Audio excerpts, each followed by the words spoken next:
Hello friends, welcome back my YouTube channel. Pregnancy में कौन सी position सबसे बेस्ट रहती है सोने की, और साथ ही आपको किन बातों का ध्यान रखना चाहिए। प्रेगनेंसी कंसीव के बाद फर्स्ट से थर्ड मंथ में जो रहता है उसमें आप राइट साइड, लेफ्ट साइड, यहाँ तक सीधे या उल्टे सो सकते हैं, क्योंकि बेबी का विकास बहुत धीमे होता है। तो आपको जिधर कंफर्ट लगता है आप सो सकते हैं, लेकिन आप कोशिश करिए कि आप बाईं करवट यानी लेफ़्ट साइड सोएं। इससे बेबी को ब्लड सर्कुलेशन अच्छा रहता है, और बाईं करवट सोना प्रेगनेंसी के दौरान सबसे अच्छा माना जाता है। इससे बेबी को सही मात्रा में ऑक्सीजन भी मिलता रहता है। लेकिन कुछ महिलाओं को आदत नहीं रहती है कि बाईं करवट सोएं, क्योंकि उनसे को पहले से ही ऐसी उल्टा सोने की या सीधा सोने की या राइट या लेफ़्ट सोने की आदत रहती है। कुछ महिलाएं उल्टा सोती हैं, कुछ सीधा सोती हैं। तो फर्स्ट से थर्ड मंथ तक तो थोड़ा चलता है, लेकिन आप धीरे धीरे उसी मंथ में कोशिश कीजिए कि आप बिल्कुल भी सीधे ना लेटिए। आप बाईं करवट लेटेंगे तो ज़्यादा बेस्ट रहेगा। अब बात करते हैं सेकेंड ट्राइमेस्टर की। तो उसमें आपको जिधर भी ठीक लगता है, जिधर भी आपको बहुत कंफर्ट लगता है, राइट में या लेफ़्ट में आप सो सकते हैं। लेकिन आपको ध्यान ये रखना है कि आपको उल्टे नहीं सोना है। थोड़ा बहुत आप सीधा भी सो सकते हैं, क्योंकि राइट और लेफ़्ट सोते सोते काफ़ी महिला बहुत अधिक थक जाती हैं और लंबे समय तक नहीं सोया जा सकता है। तो आप जब भी करवट लेते हैं, तो जब भी आप अगर सीधे भी सोते हैं तो करवट लेकर ही उठिए, ताकि बेबी को कुछ नुकसान ना हो और आपकी भी पीठ में दर्द ना हो। कभी कभी आप बहुत ज़्यादा स्ट्रेस में रहते हैं, बहुत ज़्यादा थकान महसूस होती है। इससे भी होता ये है कि आप सीधे सोने लगे और एकदम उठते हैं तो आपको पीठ में दर्द हो सकता है, आपको एसिडिटी हो सकती है, बेबी को पर्याप्त मात्रा में जो ब्लड सर्कुलेशन है, जो ऑक्सीजन है, वो नहीं मिल पाता है। तो आप राइट या लेफ़्ट करवट लीजिए, उसके बाद आराम से उठिए। बात करते हैं थर्ड यानी ट्राइमेस्टर की। इसमें आता है 7, 8, 9 मंथ। तो आपको कोशिश करनी चाहिए कि अब आप ज़्यादातर बाईं करवट ही सोएं, यानी कि लेफ़्ट साइड।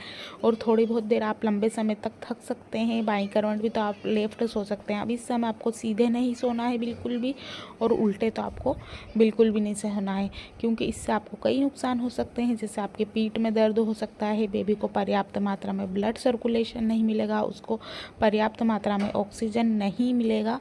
तो आप इन बातों का ध्यान ज़रूर रखिए, क्योंकि बाईं करवट सोने से तो बेबी को इतने फ़ायदे हैं। आपको भी ये फ़ायदा है कि आपकी जो पीठ में दर्द होता है, कमर में दर्द होता है, तो आपको इन चीज़ों से छुटकारा मिलेगा। अगर आपके पैरों में सूजन आई, आपकी कमर में दर्द होता है, जांघों में दर्द होता है, तो आप जो पिलो रहता है अपने पैरों के बीच में सॉफ्ट वाला, उसको ज़रूर रखिए। और पेट को भी सपोर्ट देने के लिए एक पिलो सॉफ्ट वाला, या आप जो भी कंबल या जो भी चीज़ें यूज़ करते हैं उसको पेट के सहारे लगाइए। इससे आपको कंफर्ट लगेगा, सांस लेने में आपको आसानी होगी।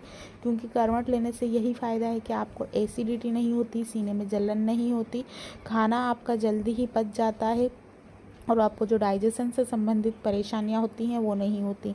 बाईं करवट सोने के ये फ़ायदा है कि आपको अच्छी पर्याप्त मात्रा में नींद आएगी, और बेबी को भी कोई परेशानी नहीं होगी, क्योंकि रात के समय सोते समय ही बेबी का विकास ज़्यादा तेज़ी से होता है दिन भर के अकॉर्डिंग। तो आप जितना ज़्यादा अच्छी नींद लेंगे उतना ज़्यादा अच्छा रहेगा।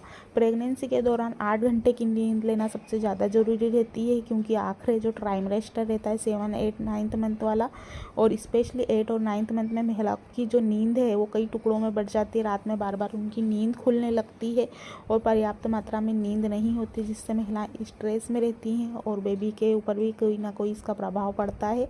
तो आप ये ध्यान रखिए कि आप दिन में कुछ घंटे सो लीजिए, 2 घंटे, या आप लेटिए, आराम करिए। नहीं नींद आती है या रात में आप करवट लेकर सोएंगे और थोड़ी थोड़ी अपनी नींदों को पूरा करेंगे तो ज़्यादा बेस्ट रहेगा। इसके साथ ही बाईं करवट सोने का एक फ़ायदा और है, प्रेगनेंसी के दौरान सबसे ज़्यादा जो इसका बेनिफिट्स मिलता है वो ये है कि जो आपका यूट्रस रहता है, बाईं करवट अगर आप सोते हैं तो उस पर इसका दबाव नहीं पड़ता है, गहरी और अच्छी नींद आती है आपको। और आपका जो खाना खाते हैं, कभी आपने खाया कभी टहला नहीं, या आपको एसिडिटी होती है बार बार टहलने के बाद भी, पेट में भारीपन लगता है, तो आप प्रेगनेंसी के दौरान बाईं करवट सोते हैं तो इससे भी आपको रिलीफ मिलेगा। क्योंकि बाईं करवट जो सोने से है, खाना जल्दी हजम होता है, जल्दी पचता है। तो आप कोशिश करिए कि प्रेगनेंसी के दौरान आपको ज़्यादा से ज़्यादा बाईं करवट सोना है। अगर आपको कंफर्ट नहीं लगता है तो आप करवट बदल सकते हैं, जिधर भी आपको कंफर्ट लगे, जिधर भी आपको अच्छा महसूस हो। लेकिन जो 7, 8, 9 वाला मंथ रहता है, बेबी हेड डाउन पोजीशन के लिए तैयार रहने लगता है। 8 मंथ से किसी महिलाओं को हो जाता है, और किसी को कुछ समय पहले। तो अब बाईं करवट सोएंगे तो बेबी को भी नीचे सरकने में हेल्प मिलेगी, नॉर्मल डिलीवरी के चांस बढ़, जिससे जल्दी ही आपको डिलीवरी होगी और बेबी को नीचे सरकने में हेल्प मिलेगी। पेल्विक पर प्रभाव आएगा और आपको बिना दर्द के जल्दी ही नॉर्मल डिलीवरी हो सकती है। तो आज की वीडियो में इतना ही। वीडियो को लाइक कीजिए और शेयर कीजिए अपने फ्रेंड के साथ। कुछ क्वेश्चन है तो आप पूछ सकते हैं।